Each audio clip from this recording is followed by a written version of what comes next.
Connesty, how are ye? Welcome to the Candlelittales podcast.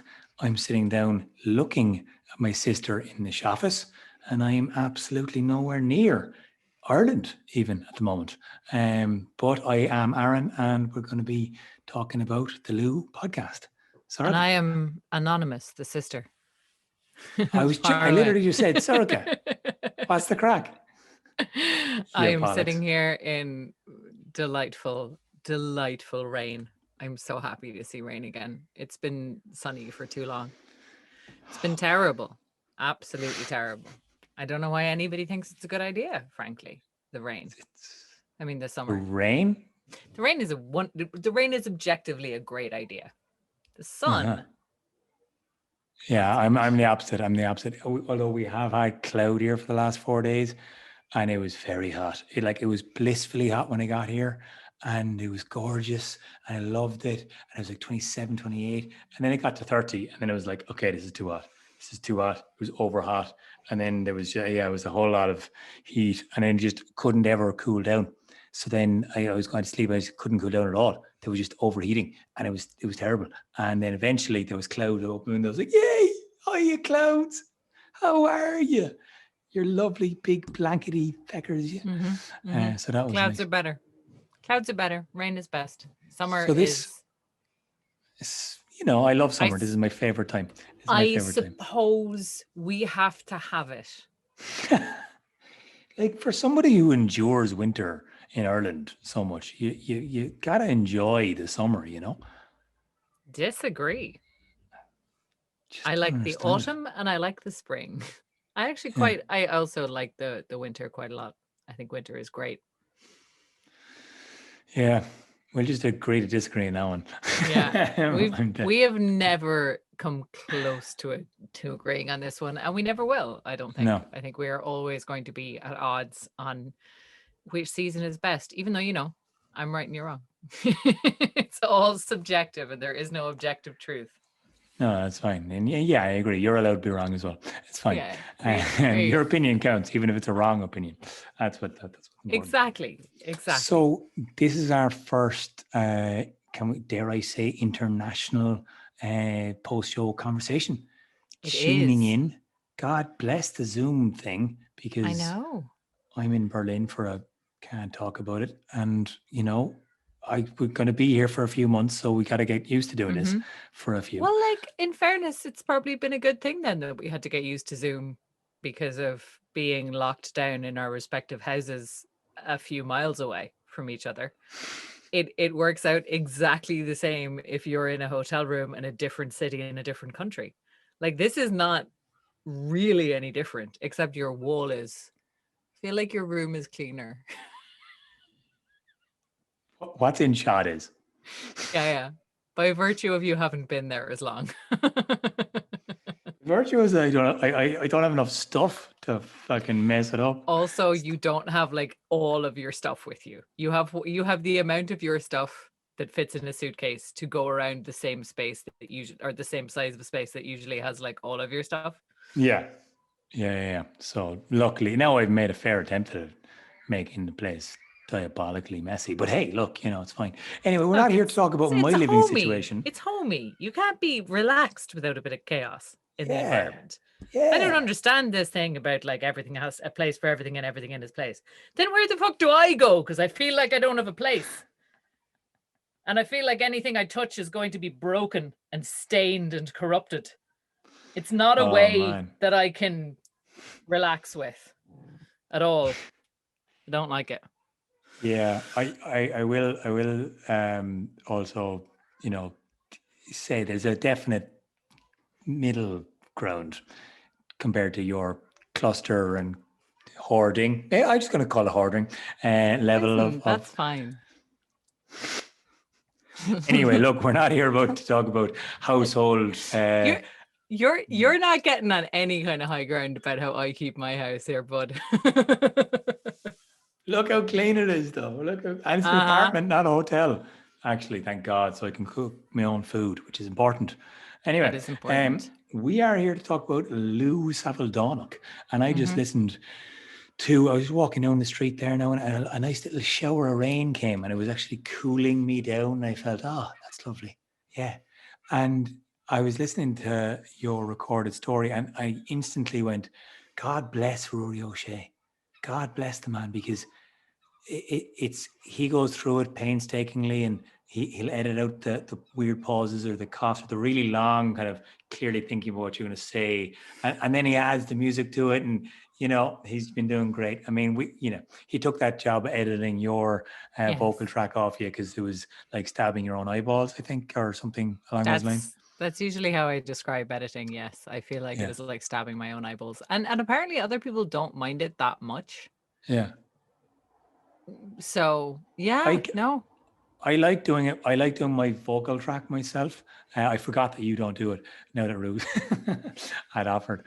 And then obviously the lack of the ambience. It's funny. I'm looking forward to listening to what presumably everyone in this podcast has listened to already, which is the finished product and where the ambience goes in. So, and actually, speaking of the ambience and the work that Ru's doing, he's putting up a rake of content on the Patreon now, going through how he does that and the making of the music. So he's recording, like, there are basically bonus episodes of Candlelittales making the music that are going up on Patreon now, which is really, really cool.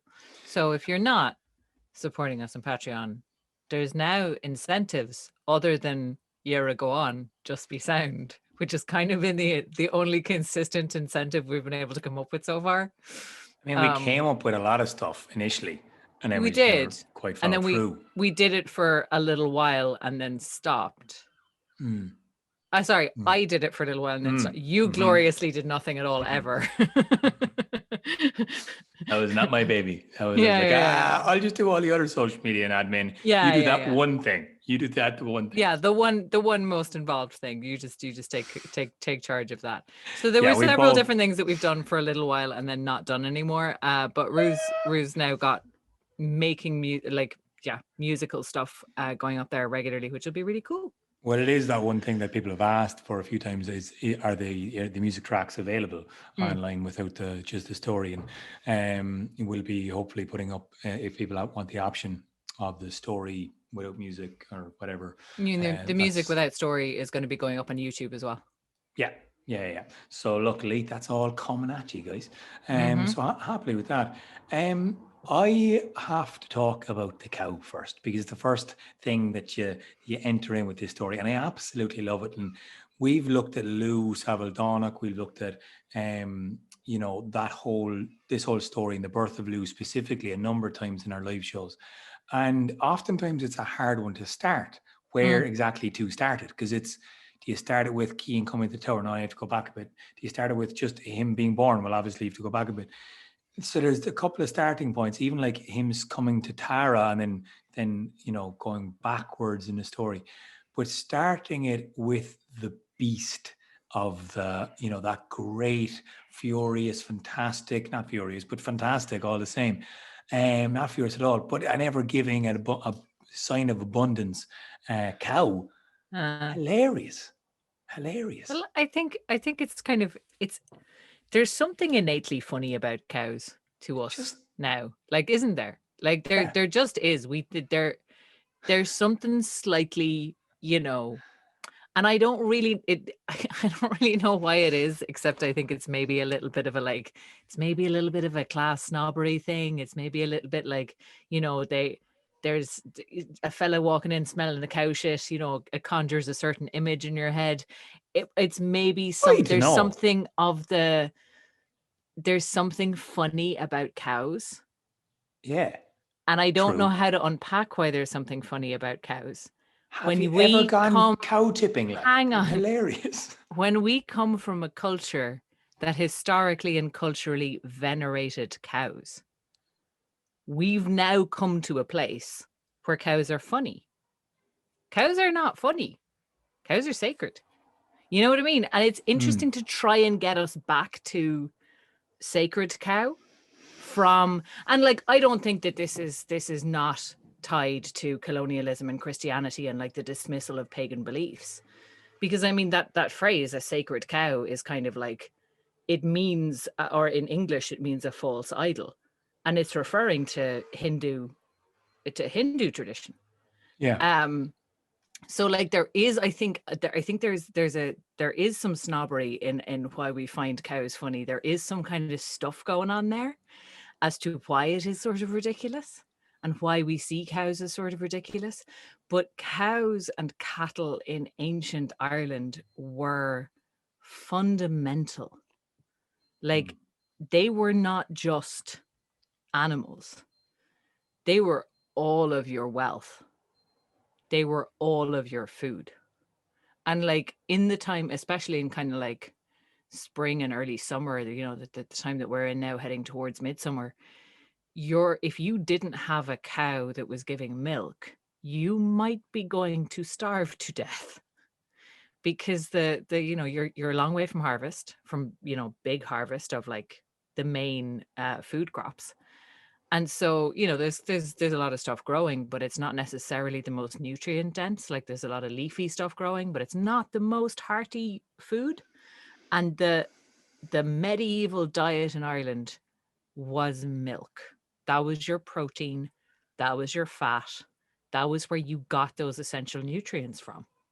And like milk and fermented milk, which of course is like cheese and buttermilk and all of those different things, that was so central. So having a cow that doesn't run dry, because like if you think about it in those terms, mythic. Yeah. It's mythic. It's mythic because if you think about it in those terms, if a cow runs dry, what that means for you and your family is you're going to die, maybe, or at least the old ones and the young ones are, because you're not going to have enough food. Like that's a terrifying thing that I think we're very kind of divorced from nowadays, when milk is something that you buy in the supermarket. Sure. And also can be made out of oats and almonds milk. Like it's a kind of, so like that was something that I kind of wanted to start with, because I wanted to kind of dig into it a little bit and go, well, hang on, what is the deal with this creature? What is the deal with this animal? And what is the deal with her if she's not funny? Yeah, because it's often framed as this ridiculous and funny thing that Cian has and he gets very upset about. And I think, like, I guess in terms of the colonialism aspect of Irish heritage, Irish language, you know, divorcing opinions from, you know, claiming that identity for Irishness and having very strong symbols being language and rural cultures, as well as obviously farm animals, were very tied in with that. And I suppose that comes down to that dismissal of that where that might have come from. And it's a really easy way to undercut the importance of something, is to make it be funny. Like it's a really easy way to, you know, we know this. We know how easy it is to take something sacred and make it ridiculous. Yeah. It's incredibly simple. And so it's a very powerful tool for anybody who wants to undermine a culture, is like, haha, cows, cow tipping. Look how funny. Hey, look, as a 14-year-old, it was very funny. Like, it was very funny. They have very big heads. They move slowly, and they're very funny. Although one of the most heartbreaking things I've ever heard has been cows like gone really mad when their calves are taken away from them, and just like the grieving that they go through, and the bellowing that they go, and like there's something definitely, you know, going on for them, and they're obviously, you know, really good for meat and dairy, and they've been kind of overused for that side of thing for so long now. But obviously, if you're needing one cow and you have one cow to supply you with, you're going to have a huge bond with that animal, and that's kind of where this idea, I guess, of like the best that it could possibly be, the greatest version of this beautiful kind of almost pet but not quite pet that they might have had, you know. And you know, Cian definitely didn't love Glasgow as a pet, because it's not a pet, it's more than that, you know. But absolutely, and because it's more than that, this idea of ever flowing milk, the abundance that gives, and then the position and the power that gives the owner, then like, wow, the status Yeah. in Ireland that Yeah. has. Then all of a sudden he's like one of the three brothers that like take care of the Glasgow. That's their job. Like that's the kind of thing that I wanted to put on, as well as, you know, these kinds of legends of abundant animals, like the goose that lays the golden egg. If milk is already gold, this is the cow that milks gold. That's what that symbolically, that's the meaning of that animal, is that she is unlimited wealth and prosperity and like an escape from hunger. And like, this is worlds apart from factory farming. This is a, like you said, if you've got one or two, or, you know, a small herd of cattle to feed your family, it's a different relationship to, I am running this giant farm with hundreds and hundreds of animals. But like, actually, most farmers, even today in Ireland, have a lot of respect for their cattle and have a lot of love for their cattle. Of course. You know, most people who work with animals do, but in a way that is, I think, also different. Because I think, you know, there's an inclination, especially for people who don't work with animals, to be very sentimental about them. Whereas most people that I know that work with animals are not sentimental about animals. And if the animal is, you know, in pain and needs to be put down, it's put down. If it's time to slaughter the pig, you slaughter the pig. Like, without actually changing the care, and I would say the love, although it's of a particular kind, it's an unsentimental kind of loving and an Sure. unsentimental kind of caring. You still give them that. And then when it's time, you end it. And I think that's also an interesting thing. I think you know, again, in modern culture where meat comes in the supermarket, we don't tend to see that relationship very clearly. And we either instrumentalize animals a lot, or we sentimentalize animals a lot. And I guess even just in terms of the modern kind of outlook of what the Glasgow might represent, it's that ATM that always, you know, churns money. You know, it doesn't run dry, and it's this idea of having an ever flowing fountain of some form of wealth, of some form of abundance that will always be there on tap. It's the, you know, and we've talked about modern mythology.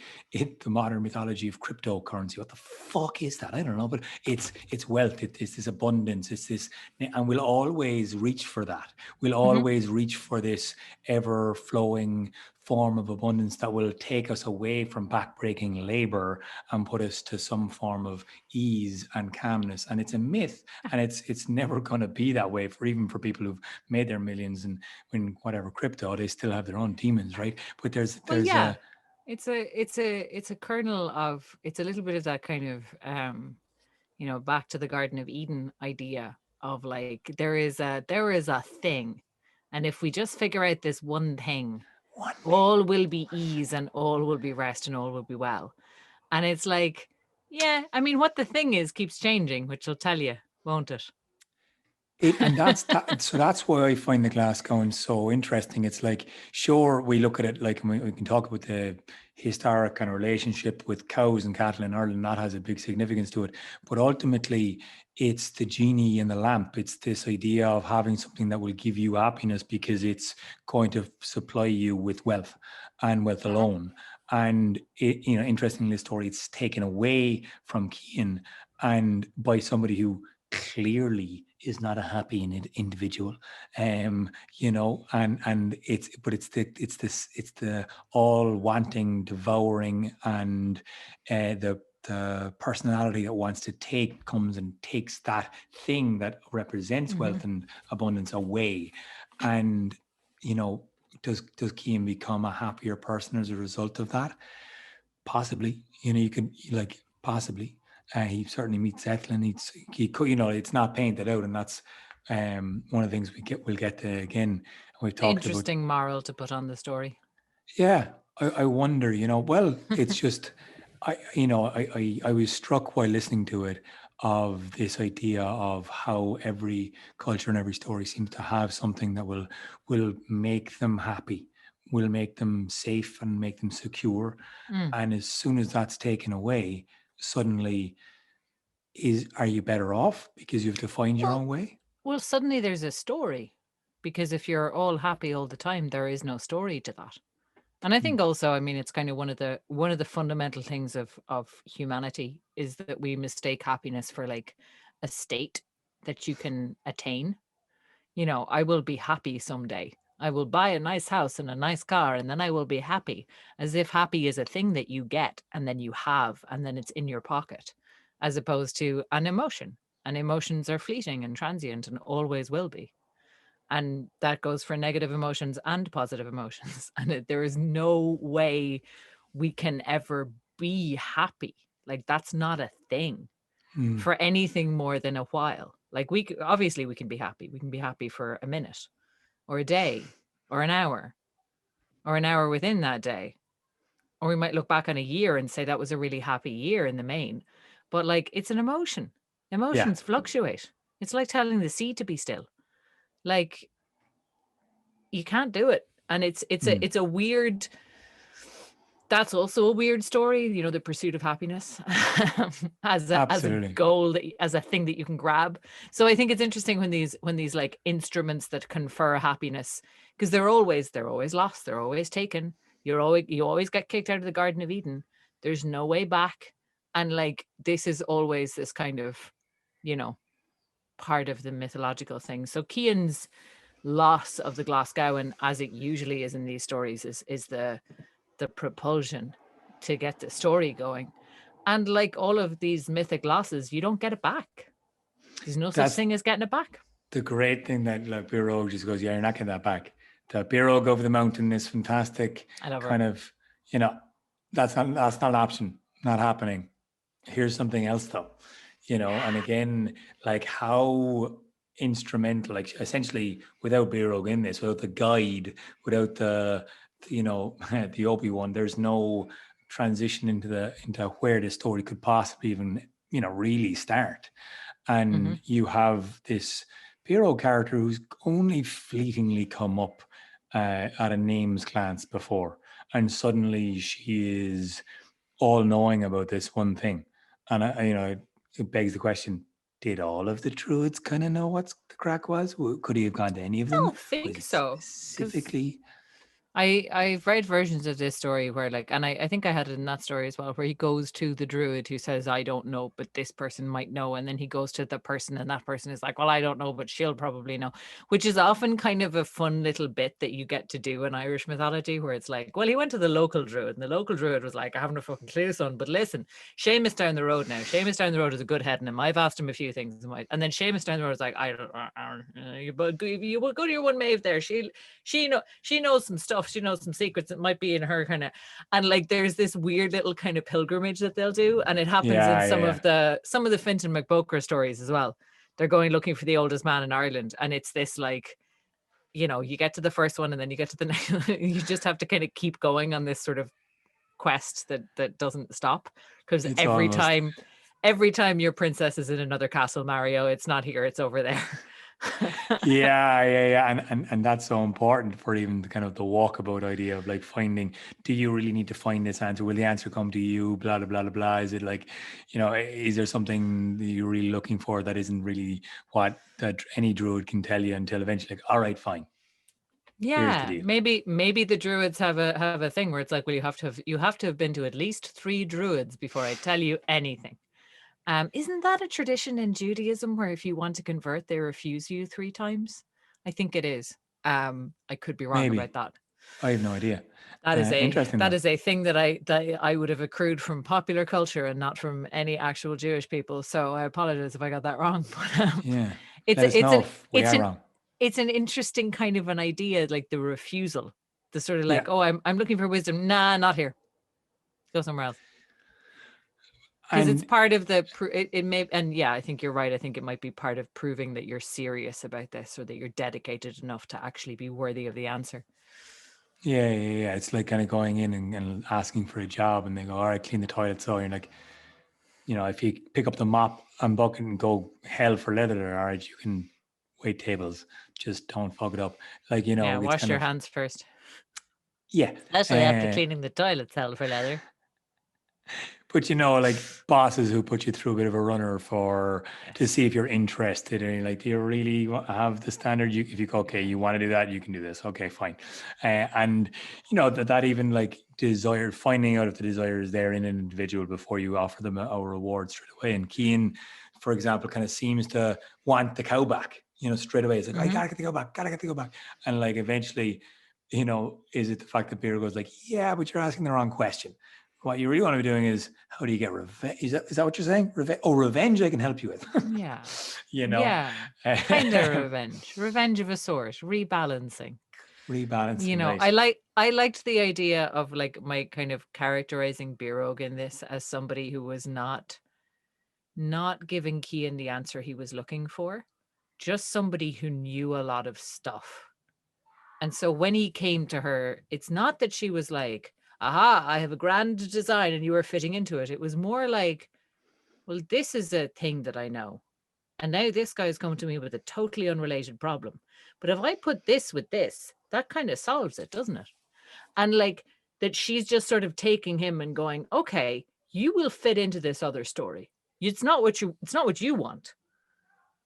But I have an interest. I have an interest in this. And now that you're here. Exactly. And I kind of like that.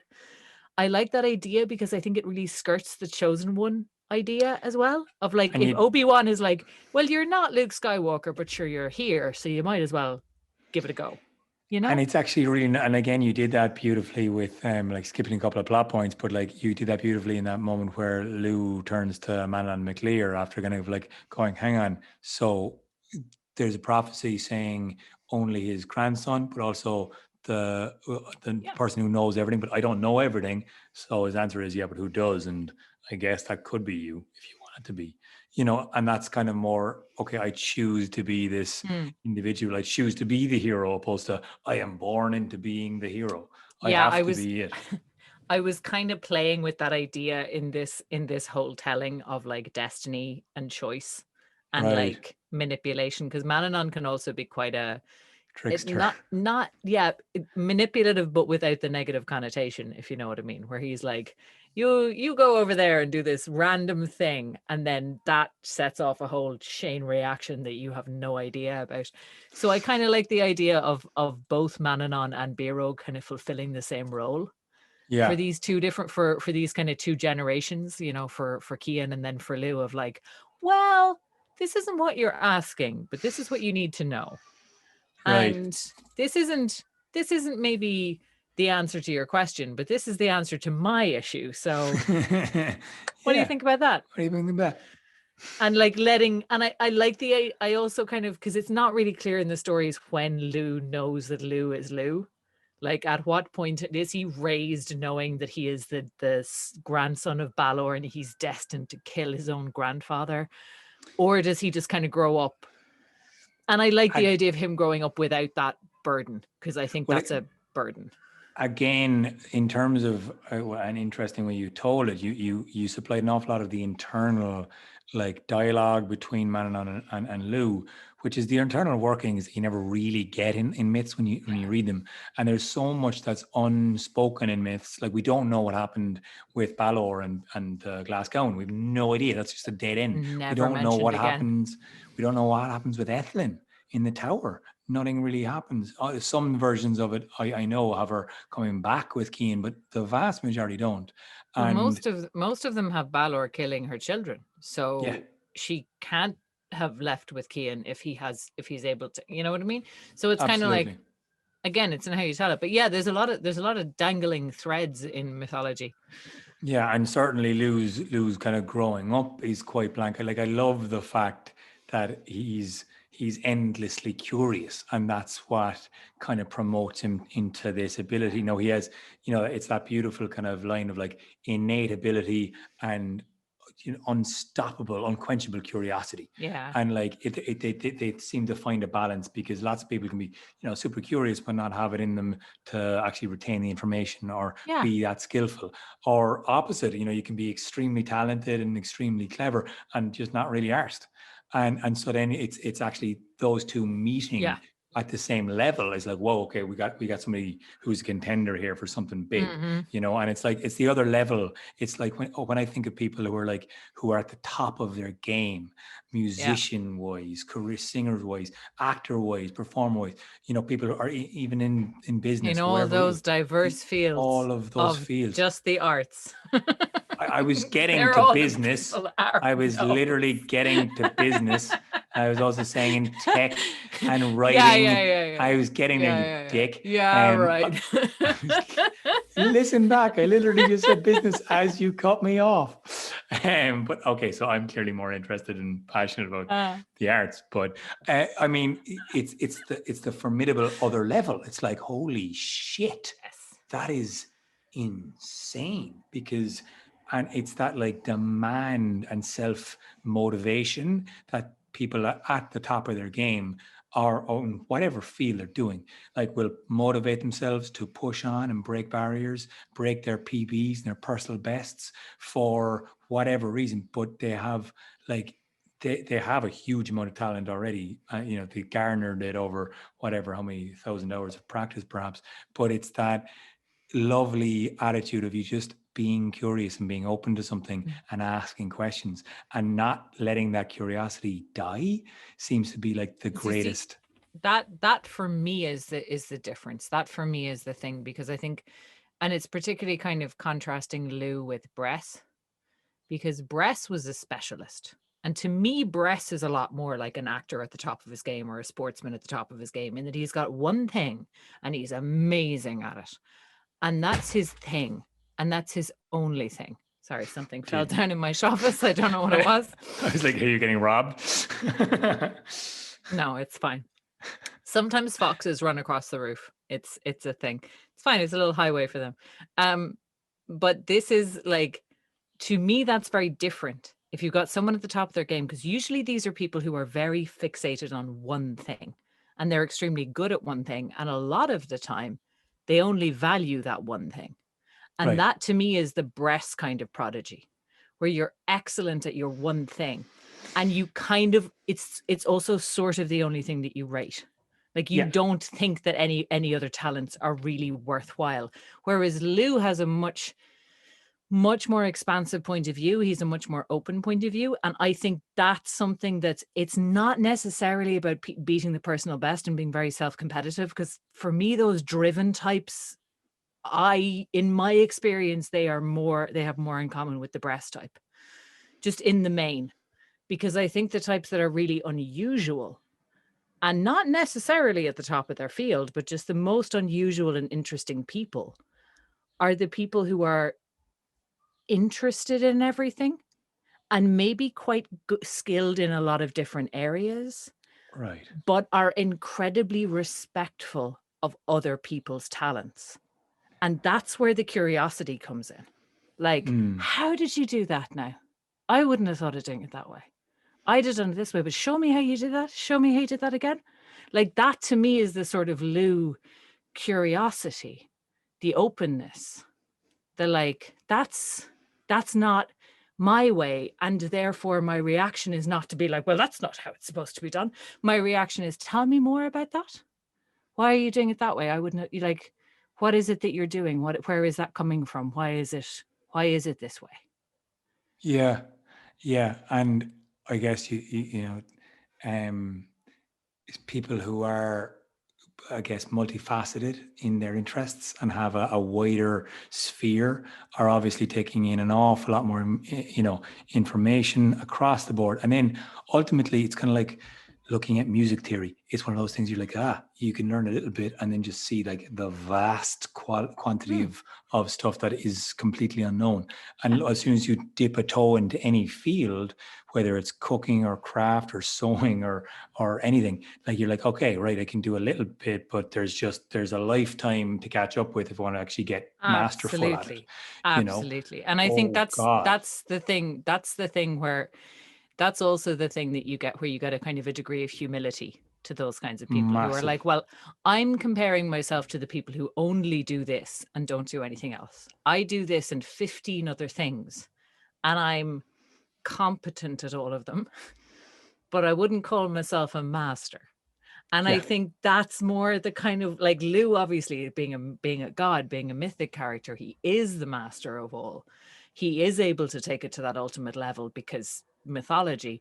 But I think most of those kinds of jack of all trades type people, yeah, they get a level of competency and then they move on to the next thing. But they're always they're not comparing themselves to the layperson, right? They're comparing themselves to the expert. Yeah. And so you're kind of like, oh, I don't really know how to do that. I kind of know how to do it, but I'm not good at it. And this is also, I think, part of the kind of the Lugh type of genius. Yeah. To me, is the one who is more nimble. And this is not, by the way, to like try and diss the Bress type, because Bress is a fantastic warrior if he stays in his fucking lane. It's when you put Bress into a role that he's not actually driven and dedicated to and really, really good at that you get all these problems. Not Bress as a warrior is great. They should have left him do that. Well, I was just thinking of like, you know, I've been reading a bit over here, and two people I've been looking at of later, like Tiger Woods and Bruce Lee, and not that they're necessarily this, because Bruce Lee had a early days of being a bit of a you know, a show off and all the rest of it, and making people unhappy with his teachings, but he became extremely well-rounded. He experimented with all of the types of Tai Chis and karates and different combinations of everything, and found his own route, and always wanted to promote people to be able to do it their own way, in whatever way they suited, and having activity in both, you know, muscle gain and cardio, and like he was a well-rounded kind of human being by the end of his journey, certainly. When you compare it to the fixated mindset of Tiger Woods, who had an image brought up about him that he began to believe and hide behind, and then, you know, act completely opposite to what that hero image would actually do, and take advantage of it massively. You have very strong similarity to like, the Bress guy, who just perceives himself to be as brilliant as everyone has always told himself to be, and then he takes all the rewards that are seemingly, you know, justified to take, and he was owed them anyway. And I think in a human character, that creates such a massive dysfunction as well, doesn't it? Because then you get the fact that the public persona and the private persona do not reconcile is actually incredibly psychologically damaging to most people. Because it's this dissonance is with you all day, every day, and you don't know how to fix it. Because the only way to fix it is to like have integrity and be honest, but that means losing potentially everything. So this is like, you see these public figures who have been put on pedestals like implode spectacularly because that psychological weight, I think, just gets too big to bear. Whereas if you're kind of more open about owning your mistakes and owning your human frailty, I think it's sets you up for less of that. Maybe. Yeah, maybe. I mean, it always comes down to the personal, and like, you know, I think it doesn't. The whole point of it doesn't stop. It doesn't end. You don't get to a destination and you're always happy. You don't get to a position or a life or a mansion or a career end goal and you're done and your tick the box life is sorted, because you'll always have tomorrow morning to wake up to, you know. So it's about how you fundamentally achieve a level of putting up with yourself that it, you know, turns into self-love and gratitude and cohabiting the kind of the behaviors that make you, you know, more capable. And like, I think what I really take from the Lugh story is that endless curiosity. Even if you're not a genius at it all, ask, fucking find out, you know, wonder about it, ask about it. And why don't, like, if you stop being curious, like there's a million and one answers out there for questions you haven't asked, you know. So like, if you haven't asked the question, like Ian kind of didn't have when he went to Bureau, like it's on you to ask it and find out. Yep. You know, and you might not get the answer to the question that you asked, but you'll get one that you need. There you go. I think that was pretty. I think that was pretty thorough. I think we spent 20 minutes on a cow, but I think that's fine. I think she deserved it. Yeah, I mean, we'll be talking about, I guess, the battle and what'll be coming next will, certainly be Lugh and Balor facing off as it's kind of destined to be, and the whole preparation for the battle, which is a good one, a good long one anyway. And so we'll leave it there for now, I guess. I'm very happy with the Lugh story. I'm really looking forward to listening to it again with the music now. Yes. And yeah, so hopefully you're able to watch this on YouTube. Thank you very much for subscribing and liking to our channel. If you haven't, do the thing. Do the thing. And we'll catch you next time. Yeah.